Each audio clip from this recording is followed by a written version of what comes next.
नमस्कार दोस्तों, आप सभी का स्वागत है आपके अपने YouTube चैनल मैथ सर्कल में। दोस्तों आज हम सीखेंगे किस प्रकार दो परिमेय संख्या दी रहने पर उनका गुणा किया जाता है तथा उनका भाग किया जाता है। तो ये सब सीखने के लिए वीडियो के अंत तक बने रहिएगा। तो यहाँ पर ध्यान दीजिए, हमारा जो पहला सवाल है वो कि देखिए 2/5 गुणा -3/7 है। ये पहली परिमेय संख्या है और ये हमारी क्या है, दूसरी परिमेय संख्या। इन दोनों परिमेय संख्याओं का हमें क्या करना है, यहाँ पर गुणा करना है। ठीक है, तो पहले मैं आपको बता दूँ, देखिए अगर भिन्न के बारे में अवगत होंगे तो भिन्न में जो बट्टा के ऊपर की तरफ होता है उसको अंश कहते हैं और जो नीचे लिखा रहता है उसको हर कहते हैं। ठीक है, अगर मैं इस माइनस को हटा देता हूँ यहाँ से तो ये 3/7 हो जाएगा और अंश इसका 3 और हर कितना हो जाएगा 7। इस भिन्न की बात करें तो इसका अंश 2 हो जाएगा और इसका अंश हर कितना हो जाएगा 5 हो जाएगा। ठीक है, अब हमें इस परिमेय संख्या का गुणा इस परिमेय संख्या में करना है। तो सबसे पहले गुणा करते समय आपको चिन्हों का गुणा करना है। तो यहाँ पर ध्यान दीजिए 2/5 के आगे कुछ नहीं लिखा है, इसका मतलब इसके आगे क्या लिखा है, प्लस लिखा है। ठीक है, और गुणा इसके आगे माइनस है ये, तो पहले आपको प्लस गुणा माइनस करना है। दो असमान चिन्ह और असमान चिन्हों का गुणा हमेशा क्या आता है, आपका माइनस आता है। ठीक है, और भिन्नों का गुणा या फिर परिमेय संख्याओं का गुणा करते हैं तब हमेशा अंश का अंश के साथ गुणा किया जाता है और हर का हर के साथ गुणा किया जाता है। ठीक है, 2 का 3 के साथ गुणा करेंगे, 5 का 7 के साथ, माइनस तो आ ही गया है, प्लस गुणा माइनस करने पर माइनस आ जाएगा।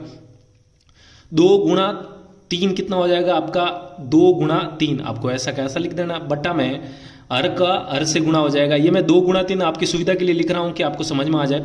5 गुणा 7, तो अब आप लिखेंगे 5 और गुणा में क्या लिख देंगे, 7 लिख देंगे। ठीक है, अब इनका रिजल्ट निकाल लीजिए, यहाँ से माइनस तो माइनस है ही है। अब 2 गुणा 3 कितना हो जाएगा आपका 6 बट्टा में 5 गुणा 7 कितना हो जाएगा आपका 35। ठीक है, तो ये कितना आ जाएगा आपका -6/5 और यही इनका क्या हो जाएगा, गुणा हो जाएगा। तो उम्मीद है किस प्रकार इनका गुणा किया जाता है आपको समझ में आ रहा होगा। समझ में आया तो वीडियो को लाइक कीजिए। चलिए एक और सवाल करते हैं जिससे हमारा गुणा आसान हो जाए।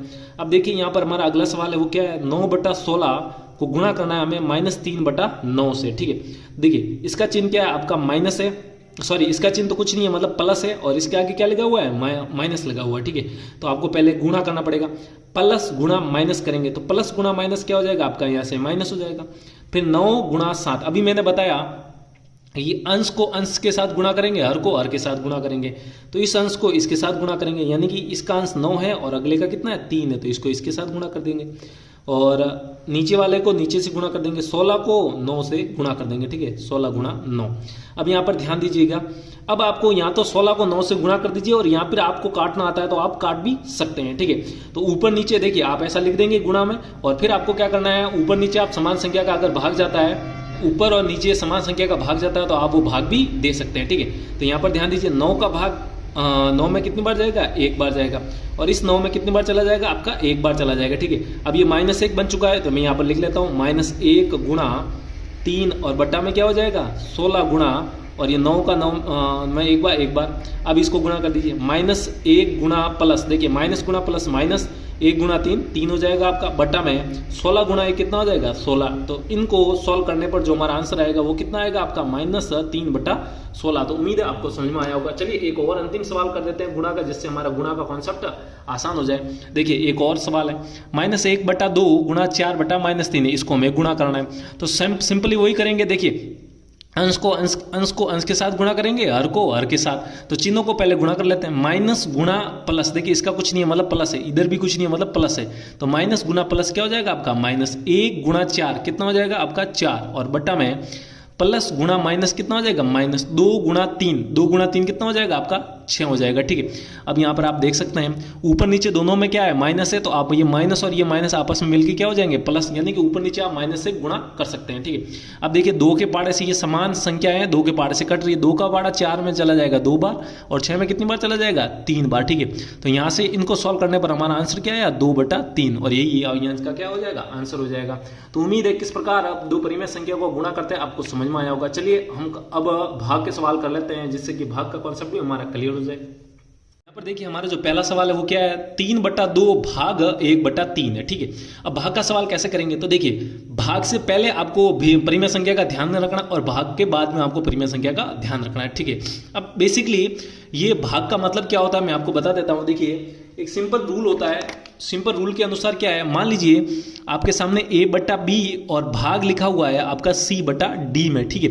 अगर आपको ऐसा लिखा हुआ है और या फिर इसको आप दूसरा तरीका भी लिखने का, क्या तरीका है, a बटा बी और भाग है आपका c बटा डी, ये दोनों एक ही है, इसको ऐसे भी लिख सकते हैं या ऐसी चीज को ऐसे भी लिख सकते हैं। अब इसको सरल कैसे करते हैं, तो देखिए कॉन्सेप्ट बता देता हूं मैं आपको।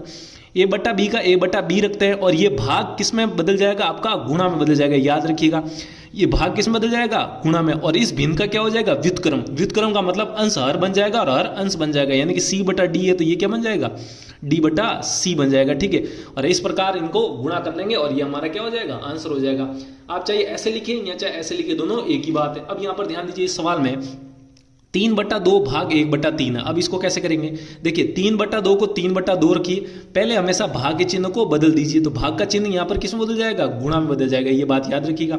और इस भाग के दाहिनी ओर जो भिन्न है वो क्या है, 1/3 है, इसका व्युत्क्रम कितना हो जाएगा, 3/1 हो जाएगा।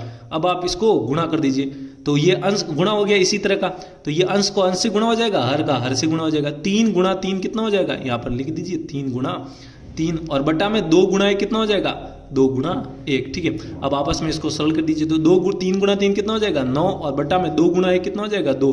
तो हमारा जो फाइनल आंसर आ जाएगा वो कितना आ जाएगा, 9/2। तो इस प्रकार दो परिमेय संख्याओं का भाग करते हैं। चलिए एक और सवाल करते हैं।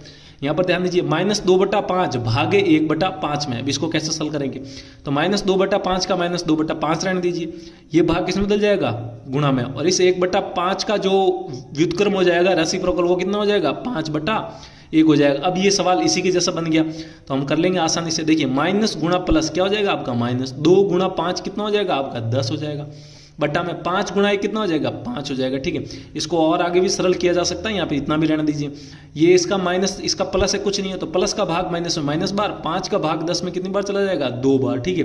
तो फाइनल आंसर हमारा कितना हो जाएगा, -2। यहाँ फिर आप 5 का भाग 10 में, या 10 में 5 का भाग 2 बार, या 5 में 1 बार, तो आप इसको -2/1 या -2 भी लिखिए तो भी क्या है, सही माना जाएगा। चलिए एक और सवाल कर लेते हैं, जिससे हमारा ये भाग का कॉन्सेप्ट क्लियर हो जाए। हमारा अगला सवाल क्या है, 4/-3 भाग -3/4 है, ठीक है। इस सवाल को करना है, तो 4/-3 का 4/-3 रहने दीजिए। ये भाग किस में बदल देना है, आपको गुणा में बदल देना है, और इस भाग के दाहिनी ओर कितना है, -3/4 है, तो इसका उल्टा यहाँ व्युत्क्रम क्या हो जाएगा, 4/-3 हो जाएगा, ठीक है। अब इस ये गुणा हम आसानी से कर लेंगे, तो ये तो ऊपर वाला ऊपर से गुणा यानी कि 4 गुणा 4, और नीचे वाला नीचे से गुणा यानी कि -3 को हमें -3 से गुणा करना है, ठीक है।